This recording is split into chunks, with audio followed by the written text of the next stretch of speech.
Oh, so y'all got money. Oh, that's why y'all over here trying to find out how I make my oxtail.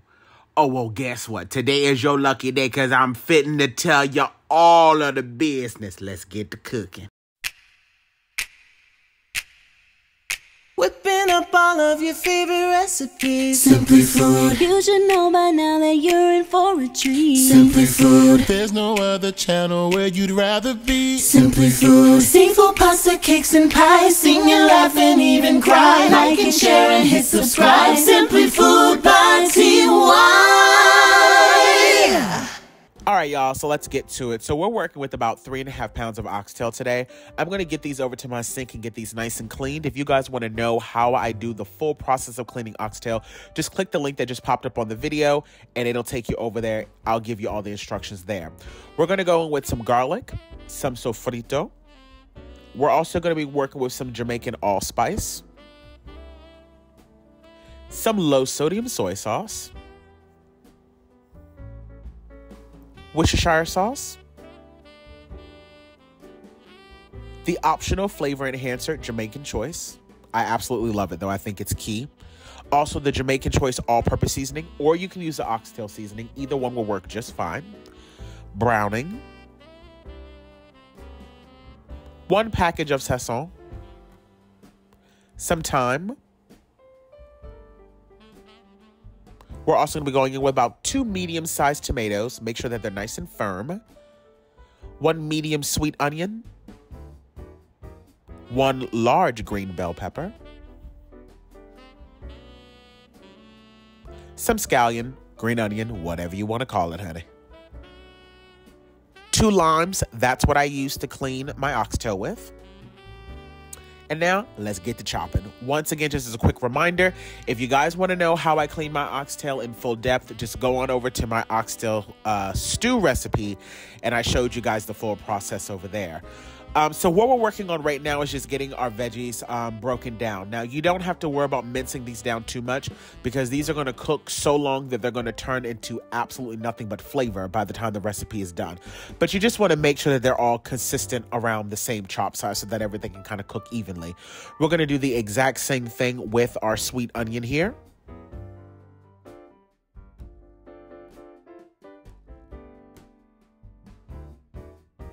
Also, I just want to mention now, as far as the heat element, you can definitely add in a Scotch bonnet. In this particular recipe, I'm going to be using a ghost pepper that I grew in my garden this summer. Now that you got your onions nice and chopped, go on ahead and add that to the mixing bowl as well.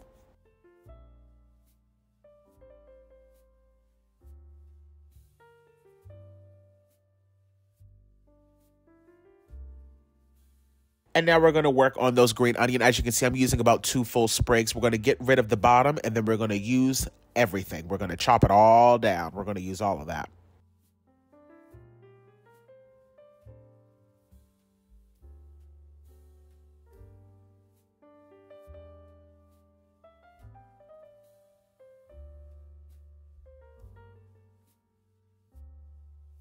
Got that all nice and chopped up, so now you can go on ahead and add that to the bowl. And then we're going to give this just a little mix around because the tomatoes we're going to put in a separate container, and I'll tell you guys why momentarily. So go on ahead and give that little mix around and then set that to the side. And now we're going to break down the tomatoes. Now, once again, just a reminder, whatever type of tomatoes you choose to use, be it big, small, or whatever type of variety of tomato you choose to use, just make sure that the tomato is nice and firm, almost to the point to where it's like solid rock. I would rather you have a tomato that is way too firm than one that is mushy, because that ain't going to do you no good, and it's not going to give you any of the flavor that you're looking for. And to be quite honest, if you're not able to find tomatoes that look decent, you can always use crushed tomatoes in the can or, you know, anything of that nature. But just try to remove some of that juice, though. You don't want too much tomato juice. Go ahead and give this a little chop down, and then you're going to set that in the bowl as well.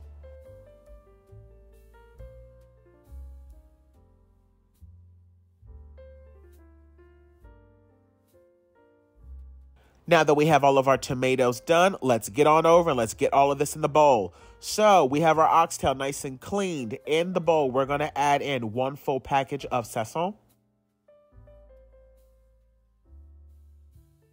We're going to go in with 1 tablespoon of minced garlic.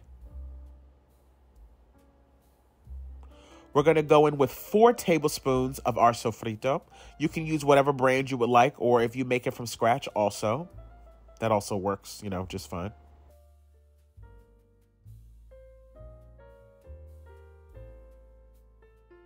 We're going to go in with just, a couple of our Jamaican allspice. I'm going to go in with about 2 teaspoons of our low-sodium soy sauce.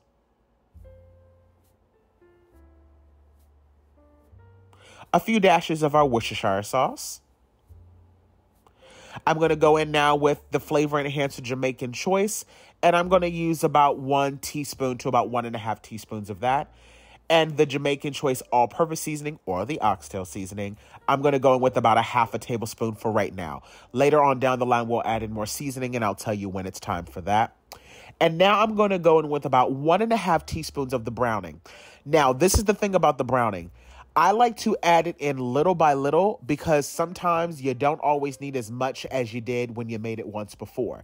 And I don't want it too dark. And I also don't want to abuse the browning because the browning has a lot of sugar in it and that can easily burn. So be mindful of that. I just added in about 2 sprigs of thyme, and I added in half of our pepper mixture. The rest of this I'm going to sit to the side, and I'm going to do the exact same thing with those tomatoes. I'm going to add in half of the tomatoes and then sit the rest of those tomatoes to the side. Get yourself some gloves so that you don't stain your hands with that browning, and then just massage these bad boys down. You really want to get everything nicely coated.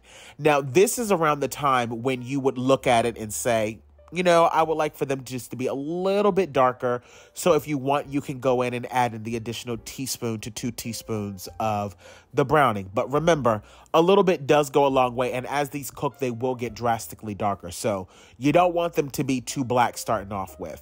Once you get these bad boys nice and rubbed down, that's when you can go on ahead and give these, you can wrap them up, put them in your fridge. And I would say for a minimum, I would say no less than 4.5, 5 hours, okay? No less than 5 hours. And then, of course, up to 24 is totally fine. Now that mine have been marinated, I have separated them from the, vegetable mixture. You're going to sit that to the side. Do not throw that away. Sit that to the side, and now let's go over to the skillet. Now, in my Dutch oven, I'm adding in about 2.5 tablespoons of some olive oil here. And now I'm going to start to brown off my oxtail. Now, this is extremely important, so do not skip this step. You want to make sure that you do not overcrowd your pan. If you do that, they are going to start to steam, and you are not going to get this beautiful brown coloring that you see on my screen. So just take your time, get yourself a glass of wine, do whatever you got to do, but do not rush this step. Do it little by little until they're all nicely browned off, and then you're going to remove them and set them to the side. Your purpose right now is not to try to fully cook them. It is just simply to get them nice and brown, to start that caramelization process. Remove those, set them to the side. Now that that's all done, I add in about 1/2 tablespoon of the Better Than Bouillon beef base, because when I do go to add in my water later on, I want it to be beef broth. I want it to be flavored. I don't want it to be just plain old water, okay? So now we're going to go ahead and add in all of those delicious veggies. Remember, I said do not throw that away, because that's going to turn into some amazing flavor. Essentially, that is what's going to turn into the gravy later on down the line. All of that's going to emulsify and, turn into sauce. So pay attention to what I'm doing here right now. As you can see, I'm kind of scraping up all of those bits off of the bottom of the pan. That's all good flavor right there, you guys. And the good thing is by adding in the tomatoes and the onions and the peppers, that is releasing a lot of water. So as you can see, all of that stuff is starting to easily lift up. So that's all good flavor right there. So just make sure, you take your time. Make sure you're using an appropriate utensil so that you're not scratching the hell out of your pan or your mama's pan or your husband's pan or whoever pan.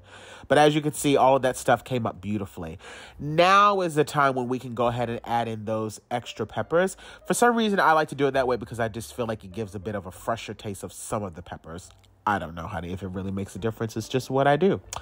And then we're going to go in and add about 2.5 tablespoons of ketchup. If you do not want to do ketchup, don't do it. You can also add in brown sugar, but whatever you do, do not do brown sugar and ketchup. That is just way too much in my opinion, but that's just me. Okay.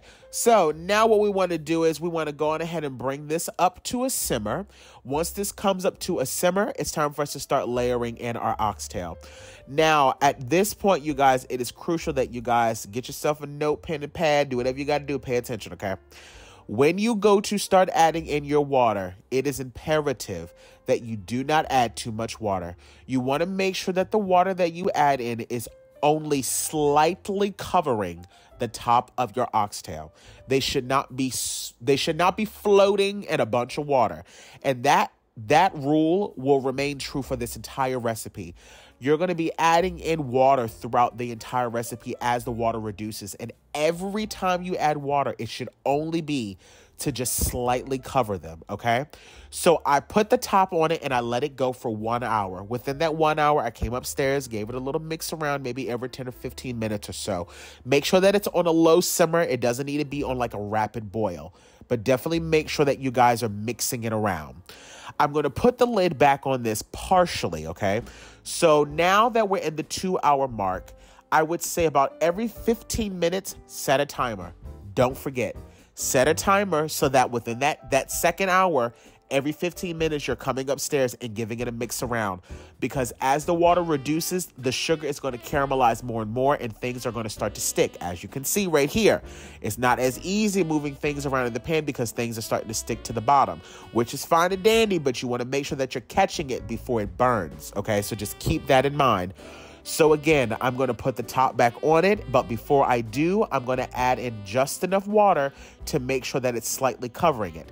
And the reason why you're going to continue to add in water is because what you're doing right now is you're trying to get them nice and tender. But in order for them to get tender, we need to make sure that they're covered in some water, okay? So that's the reason why you're going to continue to add in water. By the time you get to your 3 hour mark, you won't be adding in much water at that point. At that point, we'll be focusing on making the gravy itself. Once again, partially put the lid on it. Set that timer every 15 minutes. As you can see, these bad boys are starting to get real tender and the gravy has started to, everything is starting to emulsify down in there. It's starting to turn into heaven in a pot. But as you can see, that water has really reduced. But they are not at the tenderness of my liking just yet. So what I'm going to do now is I'm going to add in my ghost pepper. Do not mix it around once you put your pepper in, unless you like it spicy. Okay, if you like it spicy, then you do what you got to do. But don't do that. I only put my pepper in for about maybe 15, maybe 20 minutes. I just want a little bit of spice. I'm going to add in just a little bit more water just so that they're slightly covered. Now I'm at about the 3 hour mark at this stage. So they are really starting to fall apart at this point. I'm going to remove my pepper out altogether. And now I'm going to let that water reduce down until I get it to the thickness of the gravy that I like. But it is imperative that at this stage, you are mixing and mixing and mixing because it will burn because it's super, super thick. And that browning, like I said, it has a lot of sugar in it. And baby, let me tell you something. At this stage, add you in some additional all-purpose seasoning, add you in some additional enhancer, but enjoy. Baby, you done made yourself oxtail, honey. Okay? You done made yourself a pot of oxtail. Okay? Thank y'all so much for tuning in, you guys. I love you all so much. Give this video a thumbs up. And as always, y'all baby stay cute and take care. Bitch, y'all finna eat good tonight. Slaying in the kitchen. Simply Food by TY. We hope that you enjoyed it. Simply Food by TY. If you haven't took the time, make sure you subscribe. Thanks for watching. Thanks for watching. Thanks for watching Simply Food.